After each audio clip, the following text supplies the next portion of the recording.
Hello students. So we have come in lesson 23 of marketing management. We will learn here wholesaling and retailing. So in this channel management, wholesaling and retailing are the basic thing. तो ये क्या है wholesaling and retailing? In wholesaling, a company buys goods in bulk from a manufacturer to resell them further. Whereas in retailing, an end customer purchases the products. Both wholesaling and retailing play a significant role in a supply chain. As the name itself is explaining the purpose of this. What is that? Wholesaling. Wholesaling is the enterprise which is doing wholesaling, means in bulk. It buys from the company and sells to the retailer. And how does it buy? It buys in bulk. ये company से bulk में खरीदता है, high discount पे खरीदता है और इसे रिटेलर को बेचता है। रिटेलर फिर उसको कस्टमर को बेचता है। कस्टमर को जो मिलता है वो रिटेलर से मिलता है, रिटेलर को डिस्काउंट कहाँ से मिलता है? होलसेलर से मिलता है। तो यही एक प्रोसेस है होलसेलिंग एंड रिटेलिंग का, और ये सप्लाई चेन मैनेजमेंट का एक बहुत ही अहम हिस्सा है। Wholesaling refers to selling goods to consumers such as retailers, industries, or any other entity in bulk quantity at a lower price.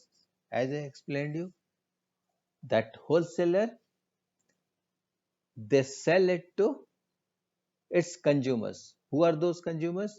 They are retailers, industries, or any other entity who is buying in bulk. अगर कोई customer भी wholesaler से चाहे तो bulk में खरीद सकता है और उसको अच्छा डिस्काउंट मिल जाएगा। रिटेलर को जो डिस्काउंट मिलता है, या either the wholesaler can give और नॉट, ये depends on the agreement made between the wholesaler and the company. अगर होलसेलर को अलाउड है कि वो रिटेल भी कर सकता है तो वो रिटेलर के प्राइस पे कंज्यूमर को दे सकता है या उससे कम भी प्राइस में दे सकता है। A wholesaler buys products from the manufacturer in large quantities, split them into smaller lots, repacks them further and sells them to the next party. It is very much clear कि वो manufacturer से खरीदता है बड़े quantity में heavy discount के साथ और उसको फिर छोटे छोटे लॉट्स में कन्वर्ट करता है, रीपैक करता है और फिर वो नेक्स्ट पार्टी को बेचता है, यानी रिटेलर को बेचता है। One key aspect of wholesaling is that it focuses more on the number of goods over their quality. This business does not require any publicity, marketing or advertisement.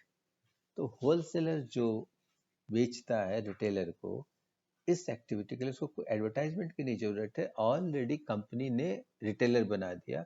अब उन retailer के साथ होलसेलर को अपना एक संबंध सिर्फ स्थापित करना है और इससे सिर्फ मतलब है नंबर, कितना क्वांटिटी बेचा, उसके बिजनेस से मतलब है, उसको क्वालिटी से नहीं मतलब है। क्वालिटी मतलब कंपनी, कंपनी को मतलब। Wholesale business customers are spread in various cities, towns and states. If you get into a wholesale company, you will end up with most of your goods on credit. Your purchase price will remain less as the profit margins are usually low. तो बिल्कुल clear है, आपको समझ में आ गया होगा। Wholesaling में credit का बिजनेस होता है। तो मोस्ट उन्हें जो कंपनी से मिलता है ना प्रोडक्ट, वो बल्क क्वांटिटी में मिलता है, प्लस उनको क्रेडिट भी मिलता है, क्योंकि हो सकता है कंपनी ने उसका साथ एग्रीमेंट किया होगा, कुछ क्रेडिट पॉलिसी हो, उसने उसका कुछ सिक्योरिटीज रखा होगा और उसको क्रेडिट भी देगा और मार्जिन भी देगा। और बहुत हाई मार्जिन नहीं होता होलसेलर, थोड़ा होता है, लेकिन चूंकि बहुत ही हाई वॉल्यूम होता है तो ये मल्टीप्लाई करने पे बहुत ज्यादा अमाउंट हो जाता है। Major types of wholesalers, first one is merchant wholesalers. The wholesalers that purchase product directly from the manufacturer are called merchant wholesaler. There is no restriction on the channel where these products are ultimately sold, offline or online. These wholesalers are commonly used in the FMCG industry or the agriculture industry. तो merchant wholesaler कौन है? उन वो company से खरीदते हैं product और वो बेचते हैं। कैसे बेचते हैं? ऑफलाइन भी बेच सकते हैं, ऑनलाइन भी बेच सकते हैं, और इनको कोई बंदिश नहीं होता है, इनके ऊपर कोई रेस्ट्रिक्शन नहीं होता है कि उनको कैसे बेचना है। ये ज़्यादातर एफएमसीजी इंडस्ट्री यानी फास्ट मूविंग कंज्यूमर गुड्स में या एग्रीकल्चर इंडस्ट्री में ऐसा ही होता है। Full service wholesaler. Full service wholesalers usually handle larger sales volume. They may perform broad range of services for their customers such as stocking, inventories, operating warehouses, supply credit, employing sales people to assist customers and delivering goods to customers. ये सारे aspect को cover करता है ना? जैसे कि सारे product का स्टॉक रखना, उनके बाद वेयर हाउसेस के लिए रख बनाना, और फिर सप्लाई वो क्रेडिट में भी करते हैं रिटेलर्स को, उसका क्या मैन पावर होते हैं उसको बेचने के लिए। तो ये सारा कुछ अरेंजमेंट उनको करना पड़ता है। उनके पास गाड़ी भी होती है जिससे कि वो गुड्स को ले जाकर के रिटेलर को डिलीवर करते हैं। तो this is called full service wholesale. Specialized wholesaler ये कुछ नैरो होता है, it is not for all. Specialized wholesalers are those wholesalers who deal in specialized products only. For example, a used car wholesaler sells directly to other used car dealer. एक particular type का केवल वो business करता है। General line wholesalers carry a wide variety of merchandise such as groceries.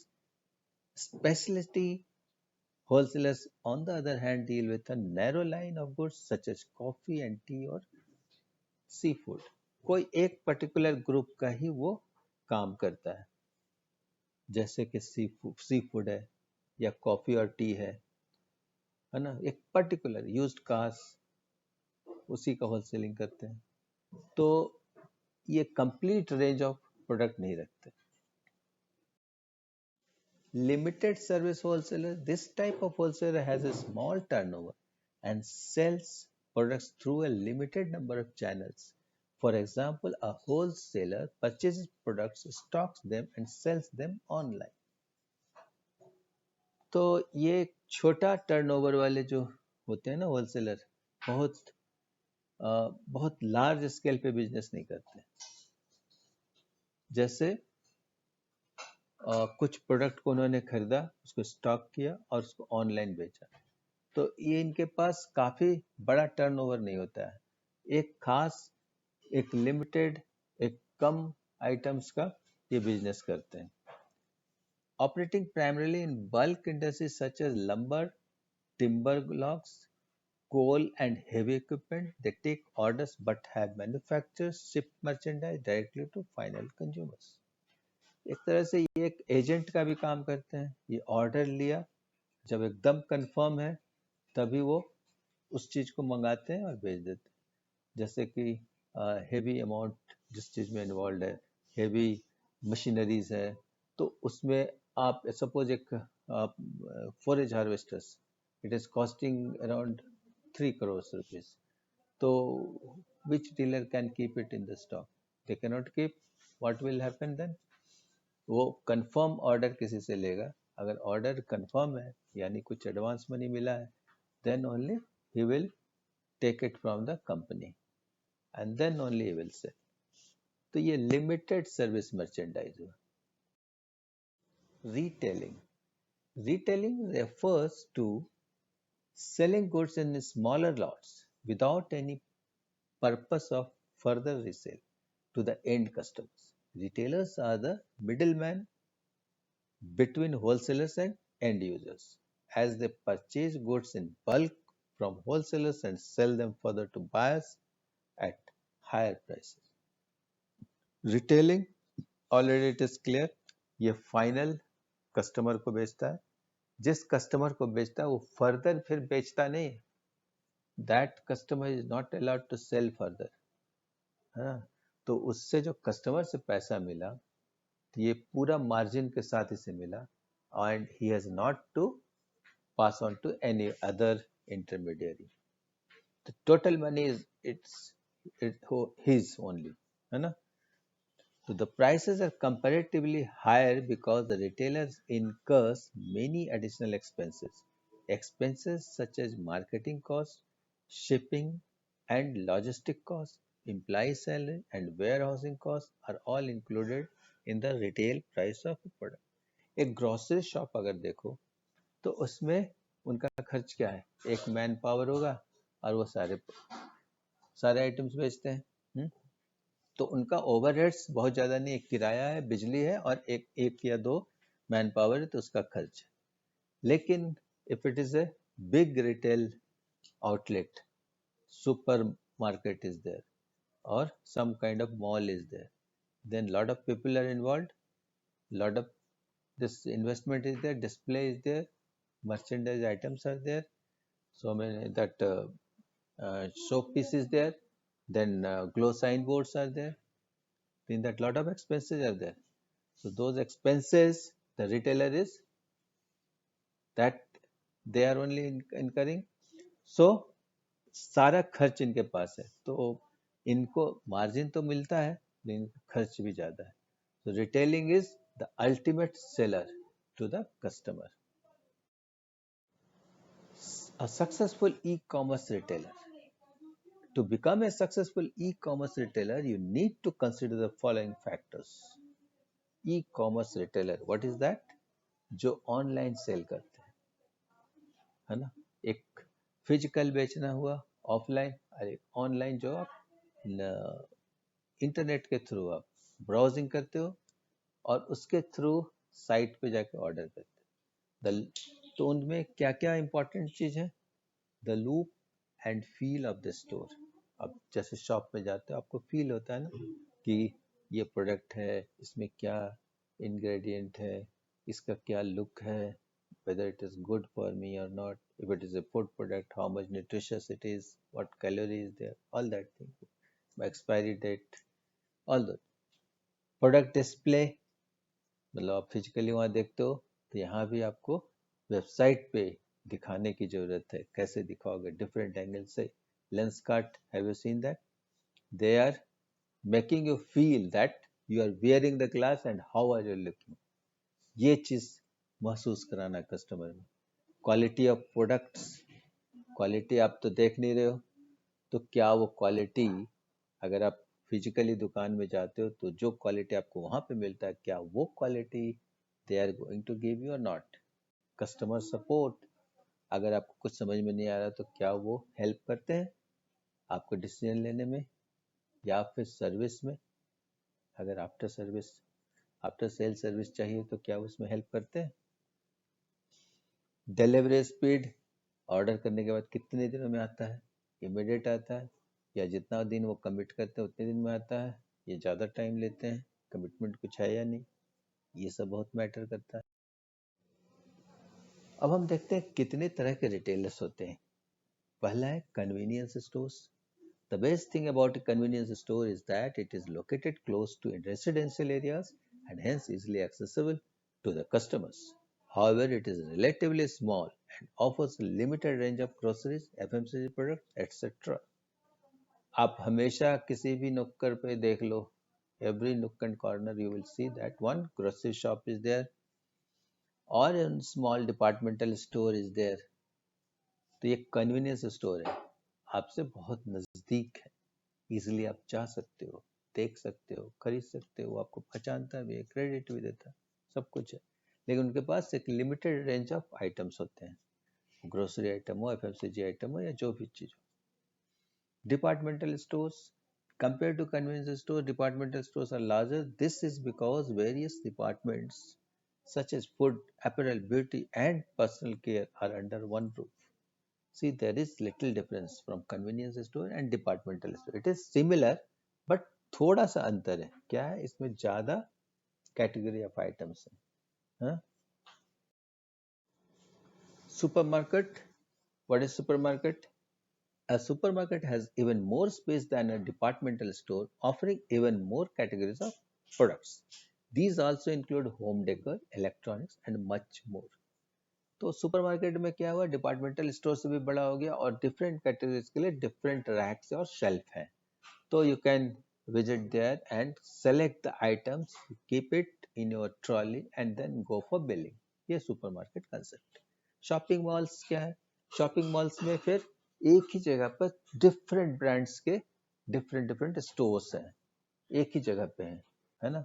तो you are going for suppose some cloth, you are want to buy one shirt, so you will get one Raymond shop, then again you will see that Van Heusen, then Zodiac, other different shop is there, but it is in one place. Okay, so shopping mall हो गया. These retail stores share the area and do business individually.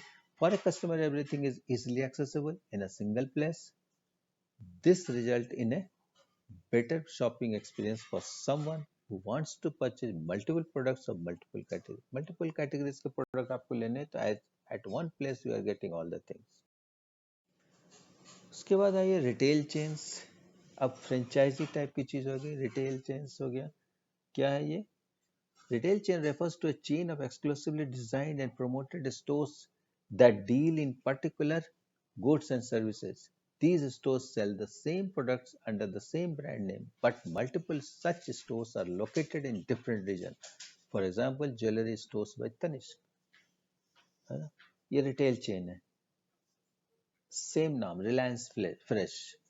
आप अलग अलग जगह पे देखते हो, लेकिन ये एक ही कंपनी का ग्रुप है, एक ही कंपनी का वो रिटेल आउटलेट. और फ्रेंचाइजी क्या है? Franchisee is an easier way of entering the retail sector. In a franchisee, a sizable supporting organization licenses a store to be owned and operated by you on its behalf. For example, Domino's, Burger King, etc. So in retail chain, what you saw, that company's outlet was there. Tanishq has its own outlet. Whereas in franchisee, what is that? The Domino's, Burger King, they are giving the license or making agreement to a local party to do business as per their technology or whatever their process is there. तो वो अपना representative local किसी आदमी को बना देते हैं और उनको वही प्रोसेस फॉलो करना पड़ता है जो उनकी कंपनी का है. Then specialty stores. As the name suggests, a specialty store is a shop that offers a particular category of products such as medicines, stationery, food items, etc. The reach of this kind of store is limited to one specific retail market. अब एक store है, सिर्फ वही चीज बेचता है, जैसे stationery shop, सिर्फ स्टेशनरी आइटम. मेडिसिन का है तो सिर्फ मेडिसिन का है, फूड आइटम तो सिर्फ फूड आइटम. और factory outlet, you already know that, company अपना फैक्ट्री आउटलेट बना के रखती है. जैसे नाइक के शूज का आपने देखा होगा, ये स्केचर्स का भी देखा होगा. Factory outlets are those retail stores that sell the products directly to the customers at the relatively low prices without the involvement of any middleman. Manufacturers own and operate these outlets. For example, the factory outlets of Reebok. So this shoes, you are seeing a lot of factory outlets. Wholesaling versus retailing. Now the difference, let us see. Meaning में a wholesaler purchases products in bulk from a manufacturer. A retailer purchases products from a wholesaler and sells them further in small quantities to the end customer. है ना? Wholesaler बहुत ही बड़े volume में खरीदता है company से, क्योंकि उसे डिस्काउंट भी मिलता है और उसको क्रेडिट भी मिलती है, वो भले ही उसे सिक्योरिटी दिया. देन रिटेलर क्या होता है कि रिटेलर उतने बड़े अमाउंट में नहीं खरीदता, क्योंकि एक छोटे से एरिया में बेचता है. तो होलसेलर से उसका एग्रीमेंट होता है, स्मॉल क्वांटिटी में उससे भी लेता है और बेचता भी है। सो ये रिटेलर का हर दिन का खरीदना, हर दिन का बेचना होता है ऑलमोस्ट। प्राइस होलसेलिंग का लो होगा, रिटेलर का ज़्यादा होगा, क्योंकि वो एमआरपी पे बेचेगा और होलसेलर रिटेलर को भी डिस्काउंट देगा ना। तो अगर जैसे अगर 100 रुपये की का कोई कॉस्ट पड़ता है किसी प्रोडक्ट को कंपनी को, तो वो होलसेलर को 110 रुपये में देगा, ठीक है। लेकिन रिटेलर को जो होलसेलर देगा वो 115 में देगा। मान लो 5 रुपया रखा अपना माल, then retailer will sell at the MRP price around 125 और समथिंग लाइक, क्योंकि होलसेलर का जो सेल है वो बल्क में बहुत हाई क्वांटिटी में है, लेकिन रिटेलर का सेल उतने हाई क्वांटिटी में नहीं, तो उसकी वायबिलिटी नहीं निकलेगी अगर कम मार्जिन रखेगा। ट्रांजैक्शन वॉल्यूम होलसेलर का ज़्यादा होगा, बहुत ज़्यादा होगा, और रिटेलर का कम होगा। बिजनेस रीच होलसेलर का बहुत बड़ा एरिया होता है, हो सकता है 5 district, 10 district, it depends on the product. अगर वो एफएमसीजी है तो 2-3 डिस्ट्रिक्ट होगा, और अगर कोई बहुत बड़ी वैल्यूएबल आइटम है तो उसमें ज़्यादा बड़ा एरिया दे सकते हैं। देन कंपटीशन, होलसेलर को तो लोअर है क्योंकि उनके कंपटीटर नहीं होते हैं, वो कंपनी 1-2 होलसेलर रखते हैं एक स्टेट में, और रिटेलर का ज़्यादा होगा, उतनी ही कंपनी से कंपटीशन होगा। एक एरिया में हो सकता है 4-5 रिटेलर हो, depends on the nature of the business. Then product range, wholesaler limited, उसका हर चीज़ का होलसेलर नहीं कर सकता। अगर हिंदुस्तान यूनिलीवर अगर होलसेलर बनाता है तो वो सारे अपने प्रोडक्ट रेंज का एक ही होलसेलर नहीं बनाएगा, वो फूड आइटम्स का अलग बनाएगा, और ये सोप वगैरह शैम्पू के लिए अलग बना देगा, डिटर्जेंट्स के लिए अलग बना सकता है क्योंकि बहुत ज़्यादा वॉल्यूम है। Then need for promotion, wholesaling के लिए वो ज़्यादा कुछ ज़रूरत नहीं है उसको एडवर्टाइजमेंट का, क्योंकि ऑलरेडी कंपनी ने रिटेलर बना दिए हैं, उसको बेचना है, सिर्फ उनके साथ रिलेशन बना के रखना है। बट रिटेलर के लिए वो प्रमोशन करना जरूरी होगा, क्योंकि उनको एंड कस्टमर को बेचना है, कस्टमर को अट्रैक्ट करना है, उनको बताना है। कॉस्ट, होलसेलिंग का कॉस्ट लेस होगा, रिटेलर का कॉस्ट हायर होगा। कैपिटल इन्वेस्टमेंट, अच्छा कॉस्ट और प्राइस में अंतर है ना।